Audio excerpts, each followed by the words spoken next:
Ya, Assalamualaikum warahmatullahi wabarakatuh. Pada pertemuan kali ini saya akan bahas materi pada modul 5, yang mana materi pada modul 5 ini berisikan konstruktor, overloading, dan overriding. Jadi yang pertama kali akan saya bahas adalah konstruktor. Konstruktor adalah metode yang namanya sama dengan nama kelas.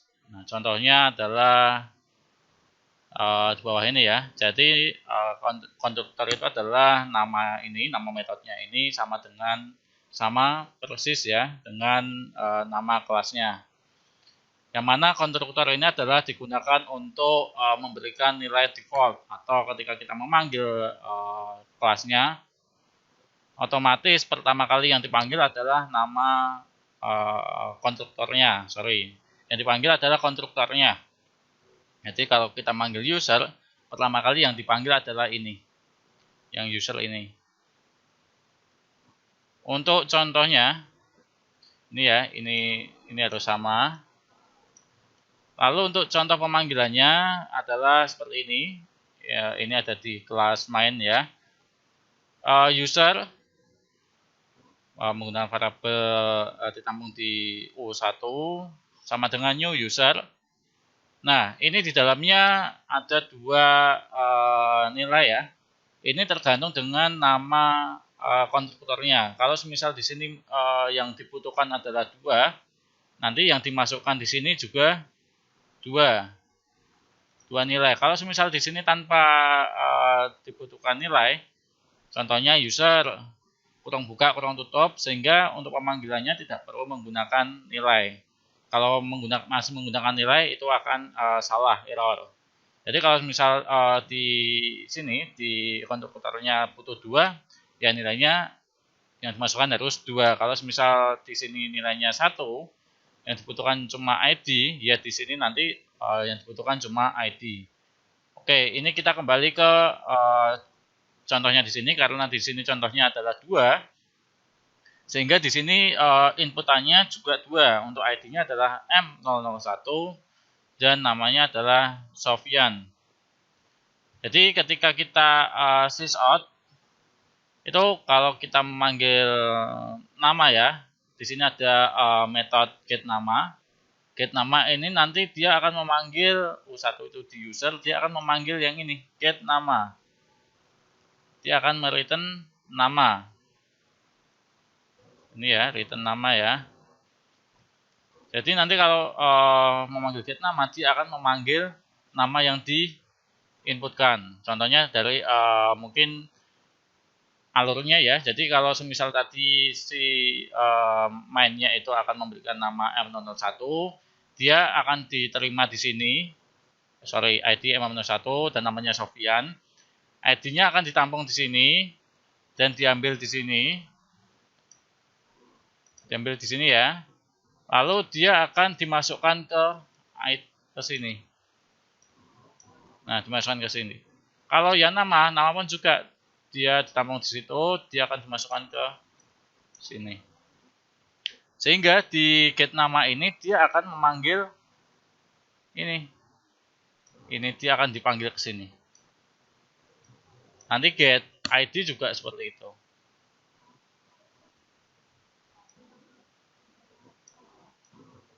Return ID, dia memanggil ID.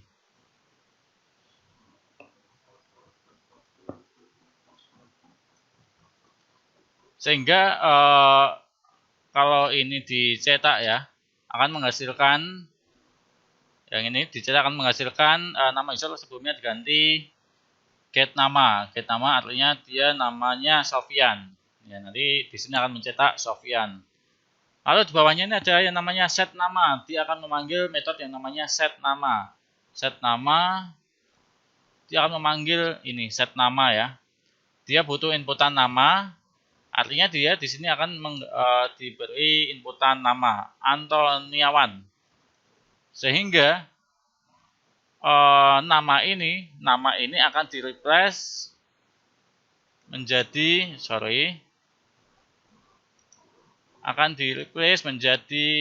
sini ya.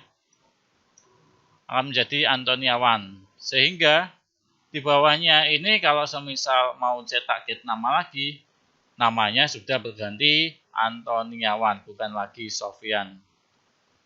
Oke, itu pada konstruktor ya. Intinya adalah dia nilai default atau metode yang pertama kali dibaca pada kelas itu. Tapi syaratnya harus nama metode harus sama dengan nama kelas. Oke. Selanjutnya adalah overloading. Overloading ini adalah suatu kemampuan dalam bahasa berorientasi objek untuk menggunakan suatu nama metode untuk beberapa metode yang memiliki parameter masukan yang berbeda. Pada intinya adalah nama metodenya sama tapi perlakuannya berbeda. Contohnya adalah ini di bawah. Ini ada kelas yang namanya user. Ada atribut ID, nama, alamat. Ini konstruktornya. User. Nah, di sini ada nama metode yang sama. Set data. Oke, sama ya. Oke, sampai sini silakan dipahami. Set nama, tapi perlakuannya berbeda. Apa itu yang saya maksud perlakuan ya? Di sini dia inputannya ada 2, ID sama nama, tapi di sini ada ID, ada nama, ada alamat. Nah, jadi ini contohnya adalah kita punya teman yang namanya sama gitu ya. Contohnya siapa? Agus. Nah, Agus yang satu itu perlakuannya berbeda dan yang satu dia juga perlakuannya berbeda. Ya, kurang lebih seperti itu. Lalu untuk pemanggilannya ya, untuk pemanggilannya kita seperti ini. Pertama adalah kita memanggil kelasnya dulu ya. Kelasnya kita panggil, ini contoh yang tadi. Lalu set data. Di sini ada 2 set data ya. Ada yang nilainya 2 dan ada yang nilainya 3. Ini tergantung kalau kita nilainya 2, dia otomatis akan memanggil yang nilainya jumlahnya 2 sini sama sini. Tapi kalau di bawahnya ini dia otomatis akan memanggil yang nilainya 3. Oke, sampai situ silakan dipahami. Sehingga kalau saya mau cetak get nama, dia hasilnya dia akan mencari get ini ya, U1 get nama, dia akan mencetak apa namanya? Sesuai yang ini. Namanya terakhir siapa? Andi. Ya, nanti dia akan mencetak Andi. Oke, silakan dipraktekkan. Kalau misal ada yang bingung, silakan ditanyakan. Lalu ada lagi yang namanya overriding. Overriding ini adalah satu kemampuan dalam bahasa berorientasi objek untuk mengubah implementasi untuk menimpa suatu metode yang dimiliki superclass ketika superclass tersebut diturunkan. Nah, ini sudah ada sebetulnya sudah ada di praktikum kemarin, tapi belum saya terangkan. Itu yang dinamakan overriding. Nah, jadi kemarin itu ada yang di modul 4 ya. Di modul 4 itu ada yang namanya kelas, superclass sama subclass ya. Jadi subclass itu di-extend atau di-inheritkan ke parentnya. Nah, di situ ada 2 nama kelas. Kemarin semoga masih ingat. Di sebelumnya itu ada yang namanya parent class yang bunyi ya. Ada bunyi, how sama meong. Nah, itu memiliki nama yang sama tapi berbeda lokasi. Yang satu di parent, yang satu di subclass. Nah, kalau seperti itu, kalau misal kita akan panggil bunyi, pertama kali yang dicek adalah yang ada di subclassnya. Kalau subclassnya tidak ada metode itu, dia akan memanggil ke parentnya. Ya, jadi overriding kurang lebih penjelasannya seperti itu. Untuk yang kemarin, untuk modul 4, tapi kalau yang di modul 5 ini ada contoh. Ini nama kelasnya adalah user admin, extend-nya ke user. Ini ada konstruktor ya. Lalu di bawahnya ini ada, nah ini salah satu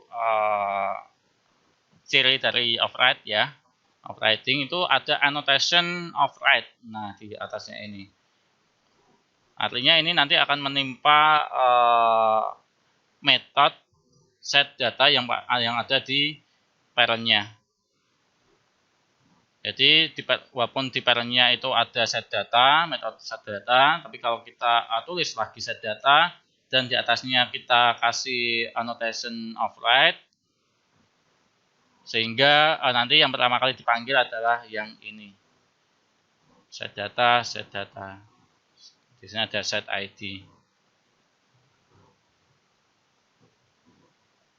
Jadi perbedaannya adalah kalau di perbedaan overloading sama overriding ya. Kalau overloading itu fungsinya buat namanya sama tapi perlakuannya beda. Tapi kalau overriding itu adalah benar-benar itu namanya sama, nilai yang dibutuhkan atau perlakuannya juga sama, tetapi beda untuk cara implementasinya. Jadi kalau di overriding, kalau semisal kita panggil satu metode yang ada di satu metode ya, lalu dicari di subclassnya. Di subclassnya ada metode itu enggak? Kalau enggak ada, kalau ada nanti akan ditampilkan. Kalau enggak ada, dia akan mencari di parentnya. Di parentnya ada enggak? Kalau ada, dia dipanggil. Tapi kalau enggak ada, akan error. Oke, mungkin itu dulu yang bisa saya sampaikan. Nanti silakan dipraktekkan. Kalau misal ada yang ditanyakan, silakan ditanyakan. Kurang lebihnya saya mohon maaf. Terima kasih atas perhatiannya. Wassalamualaikum warahmatullahi wabarakatuh.